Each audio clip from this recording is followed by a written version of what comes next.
Thank you for visiting New Things.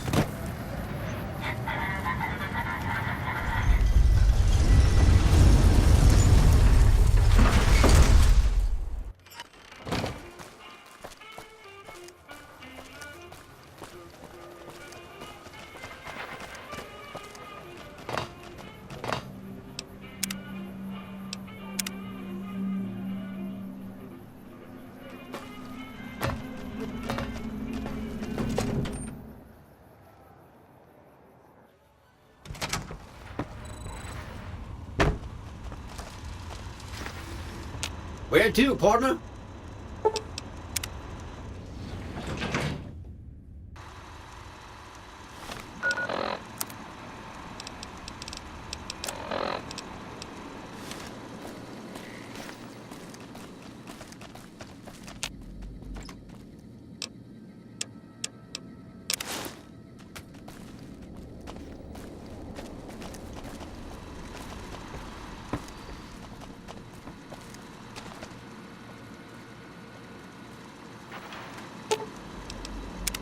Hey, I want to thank you for bringing me to Bitter Springs.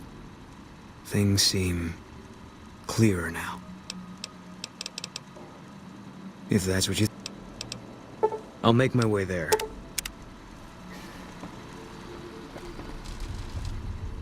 Oh, it's you. You need something repaired or something? Anything's better than staying here. Let's... High roller suite. Casino floor.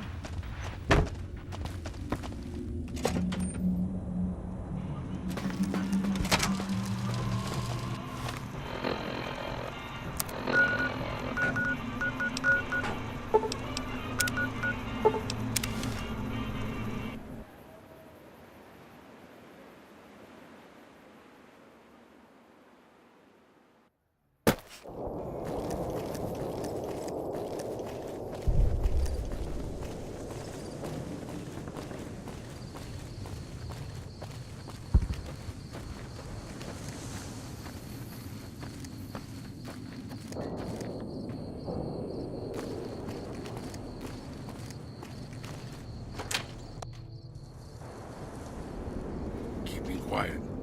Unless my creaky knees give us away.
Isn't that bomber a beauty?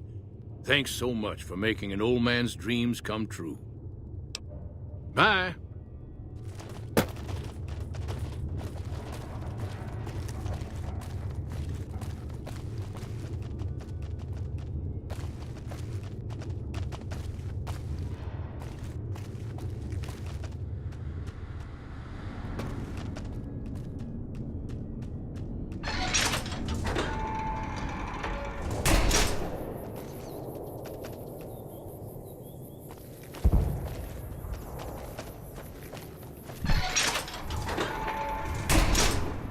That's a good thing to see, huh, boss? That loyal guy. He's getting up there in years, but he still finds a way to make himself useful to his people. If you ask me, that's better than withering away all alone or holding on to some faded piece of glory from your past. Yeah, that's what I thought too. Old history, boss. I grew up in a place called Hidalgo Ranch, just outside Mexico City. It wasn't much, just a bit of a farm, with a house for 3 generations of Tejadas. I wasn't the best behaved kid. I was quick with my hands, with a pistol or a wrench. And I wasn't afraid to get into fights over it.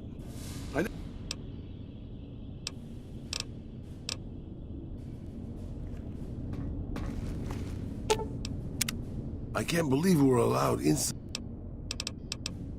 That's what I love about it. I grew up in a place called... I never killed anybody, but I had my share of run-ins with the police. Mostly my family kept me in line. This was before the war. We were far enough away from Mexico City when the bombs fell that we missed the worst of it. But things got bad quick. Just a few days after Mexico City was vaporized, refugees started pouring down the road to our ranch. We helped who we could, but there were so many. Eventually, my father started turning people away before we ran out of food. Things got violent.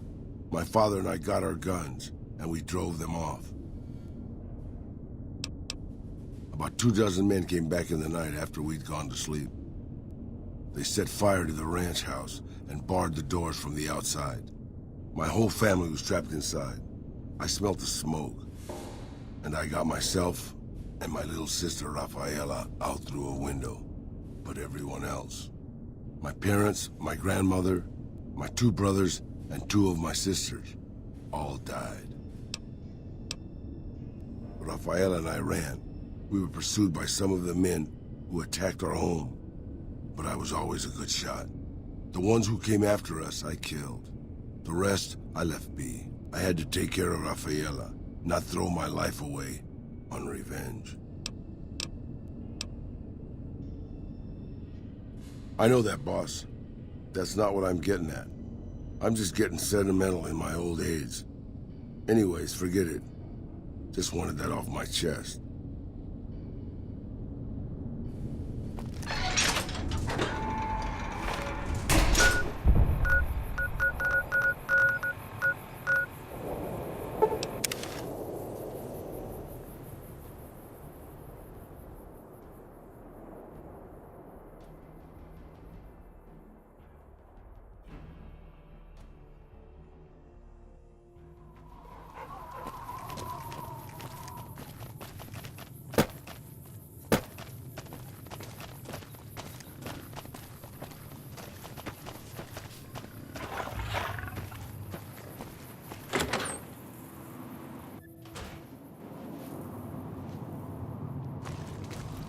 Quiet.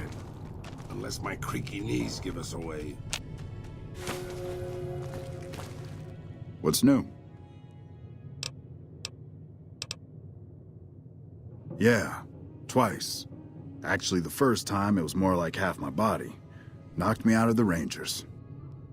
This time, it's mostly just reminded me how useless I've gotten. A few years back, we get a tip that some Legion slavers were holed up in this burnt-out house a few clicks from where we were stationed. We get there and it's deserted. No sign anyone's been there. I mean, nothing. As we're leaving, I hear something behind me. I turn around and there's this kid, just skin and bone, and he's looking up at us and he's scared half to death. Been hiding in a closet. I go to grab him out of there and I notice he's holding something in his hand. Something metal. He shuts himself back in the closet, and that's when I see the grenade he's left by my feet. They do it a lot, the Legion, using kids. They know we'll hesitate. Anyway, that was the first time. Second time, I fell down those stairs in front of the motel, just in case I got to thinking I'd put it all behind me. Huh. People don't exactly line up to find out what's in my head. Can't remember the last time someone suggested I knew something worth knowing. You know? Maybe there's something I can do for you. Since you've gone to all the trouble of flattering a crippled old soldier, There's a move we have in the Rangers for knocking an opponent off his feet.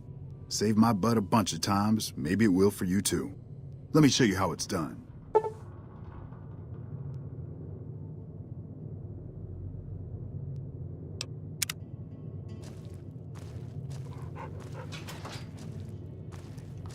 You'll get the hang of that takedown. I had trouble learning it at first, too. They're the NCR's finest. A one-man platoon, each of them. You got a job where even thinking about it would scare a man senseless? That's when you bring in the Rangers. And if you see a squad of veterans, guys who are in their black armor, well, you won't find a more beautiful sight. Right now, a whole lot of sitting on my keister and counting cracks in the ceiling. I wouldn't wish it on anybody. On better days, I help keep the peace. Boone and Vargas watch the road. I watch the town. Tell myself I'm doing some good.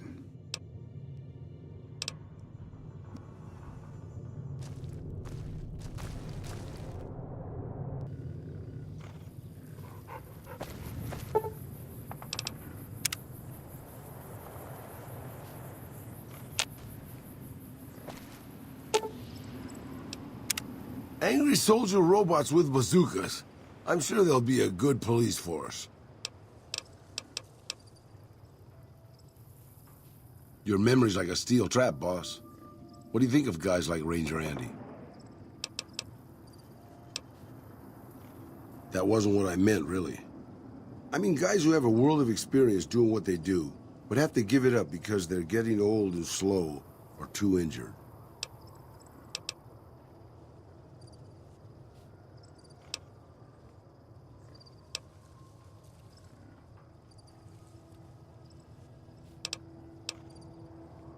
Maybe, yeah. I guess you got a point there. Not really, boss. No.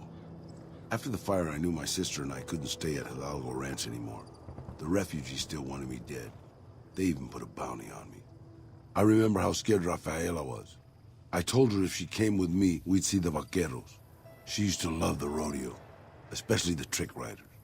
We figured maybe we could find help in Mexico City. We were young.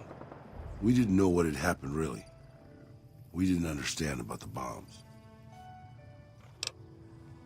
I don't think it was as hard hit as D.C. or Bakersfield, but it was bad enough.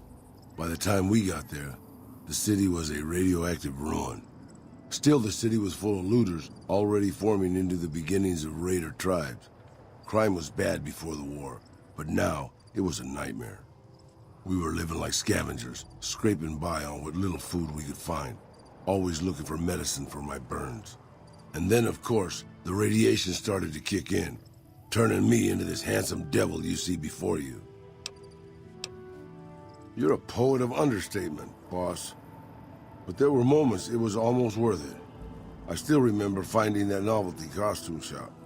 I was just looking around for something I could slice up to wrap my burns, when I saw the vaquero outfit hanging on the rack, like it hadn't been touched. I took it, not like anybody else needed it, you know? And wore it back to our camp. Rafaela laughed, for the first time since the bombs had fallen. It was. I started to build up a legend. Sometimes it headed off trouble, but most of the times it just started more. Young punks looking to prove themselves would come looking for me. But my eyes were sharp and my guns were quick. For a while, it seemed like we might even survive there. Until Rafaela. She went out to find some food one day. I was sick, so I stayed at our camp. I guess it must have been the beginning of radiation poisoning. Anyway, it was supposed to be safe, but some raiders happened to pass through where she was scavenging. I won't speak of what they did to her. When I found her body, the only way to recognize her was this funny little scar on her knee from when she was a little girl. Terrible doesn't begin to cover it, boss. I let my whole family down. First the ranch, now Rafaela. I was the last Tejada. I guess maybe I went a little crazy then. I took my guns and went back to that market. I didn't have many bullets, but I had enough. After the raiders were dead, I salvaged what I could from the store. I was tired. I just wanted to be alone forever. I left Mexico City behind. I made my way out to the Gulf Coast. Eventually, I found an old Petro Chico refinery nobody had claimed.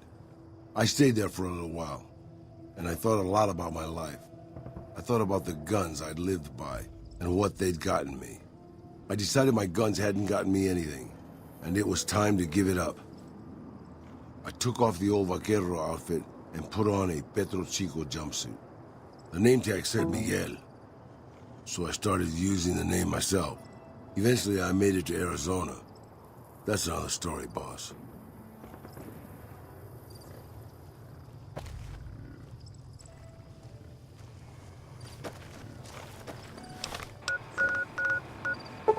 Have you seen that tower on the...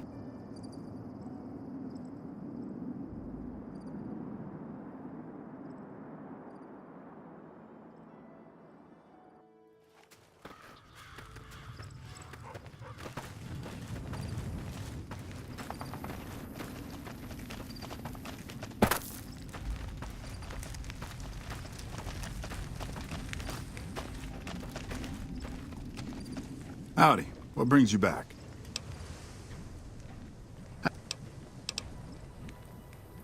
Used to be a ranger. One of the first they sent out east back before we took the dam. Observation and reconnaissance. We took the lay of the land, checked out the locals, and kept ourselves inconspicuous. A couple friends of mine were the first to scout the dam. That was back in '73, if I recall. A lot of those rangers are dead now. Vegas always chewed men up. It's just a little more literal nowadays. Well, that wasn't really a matter of choice. Got myself caught by legionaries up near Malpay. They had themselves some fun with me. Mangled my hands and feet pretty good. Wasn't much good with the pistol after that. Wasn't gonna be trekking across the waste on any more long scouts either. Caesar's boys figured I wasn't going anywhere after what they'd done to me, so they didn't bother tying me up. I crawled out of there on my elbows and knees. Must have looked a sight. Then I rolled down an embankment into the Colorado. Guess I had a mind to drown rather than give Caesar's boys the satisfaction of killing me.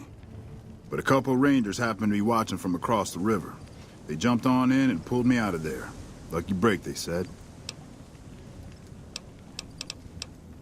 Going on 6 months now, but I reckon we'll be moving out soon enough. Can't talk about the details.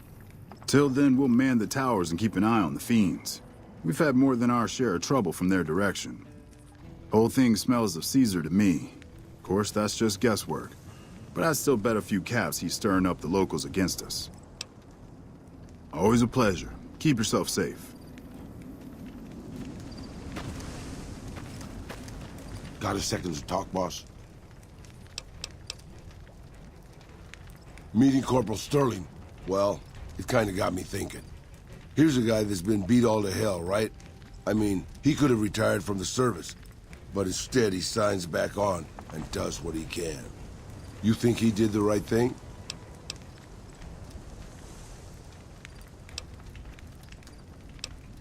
You think so, boss? Because I remember a time when a lot of people stuck to their duty no matter what. It ended with nuclear bombs falling on my hometown. I left everything when I left Mexico. My home, my family, my name, even my face. I know it's surprising, boss, but I wasn't always just handsome. As far as the world knows, I was Miguel, and I was okay with that. I headed north for a while, and ended up in Tucson. Not Tucson, by the way. Things were good there. Well, maybe not good, but better than Mexico City anyway.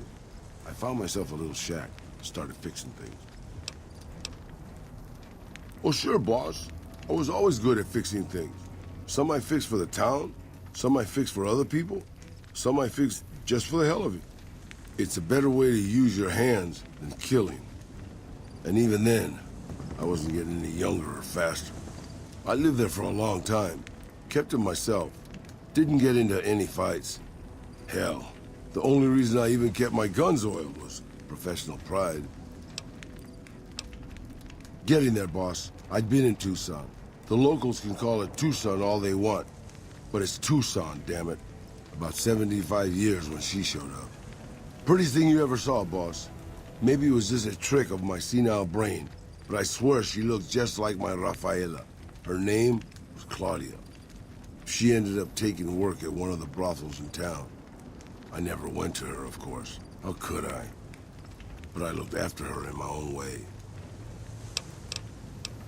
This was a long time ago, before Caesar's Legion pacified Arizona and brought the raider tribes to heel. A tribe came into Tucson one day. More a gang, really. Dirty Dave and his 6 brothers. They were looking for bullets, and I sold some to them. I figured if I did that, they'd leave town before they tore it up too much. No, boss. No, they didn't. As I was saying, I hoped they'd leave the town in peace. Instead, they decided to stop at Claudia's brothel to take the edge off. I don't know which one of them got rowdy first, but by the time I heard the screams and got my guns, it was too late. They shot up the brothel, killed 4 girls, and taken Claudia for their sport. I went after Dave and his brothers. They had a head start, but they slept nights. I didn't. Took me 3 days to catch up to them. Claudia was dead when I got there. They put a bullet in each of her eyes. I couldn't do anything except avenge her, just like Rafaela. I charged into the middle of their camp and started firing. 2 of them were dead before they knew I was there. The other 5, though, they shot the shit out of me.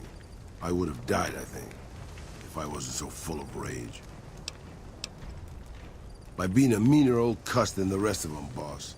I wanted to keep living until they weren't. So I just kept shooting until they were all dead. I was in pretty bad shape in the end, though. I don't know how long I laid there, with the sun baking me and the buzzards chomping at me. Eventually, I got the strength to start moving. Some long time after that, I managed to drag my carcass back to town. When I recovered, more or less anyways, I left Tucson and headed west. I ran into Tabitha at Black Mountain, and well, the rest you know. I swore I was done with the gunslinging life. I was too old, too slow, and too beat up to protect anyone anymore. I thought I was done forever, but after traveling with you, I realized I've always had my doubts. About whether I still had what it took to carry my pistols proudly, to use them to do what's right. And now that I've been traveling with you for a while, you made me realize that I could still do that. Maybe I'm not as tough as I used to be, but my brains can make up for that. And my hands are still quick enough. It's time to put the guns back on.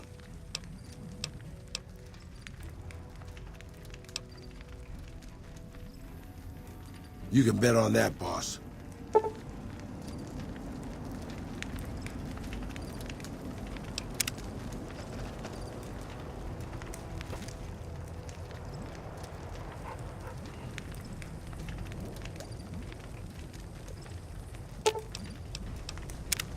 I'm glad you decided to off one of the most powerful men in the Mojave. Life was getting boring anyway. Really.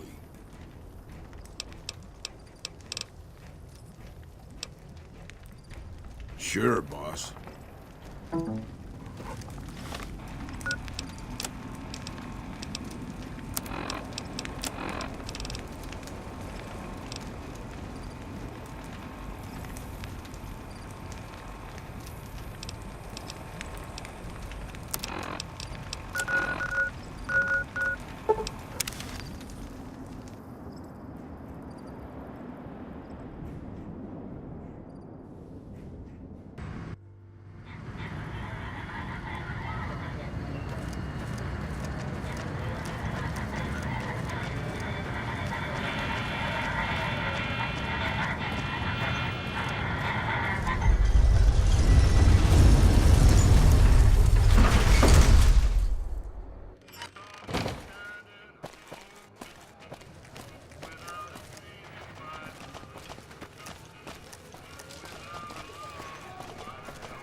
Where to, partner?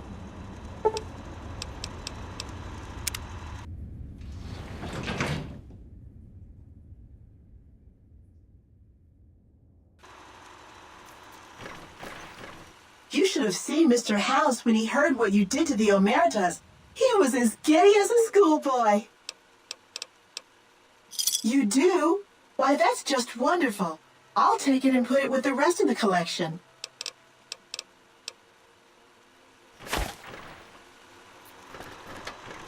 Penthouse floor.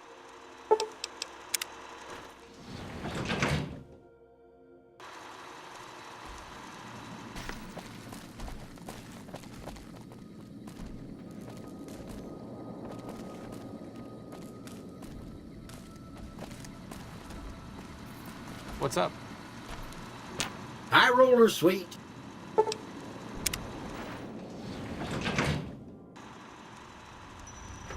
Casino floor. Right behind you, Bob.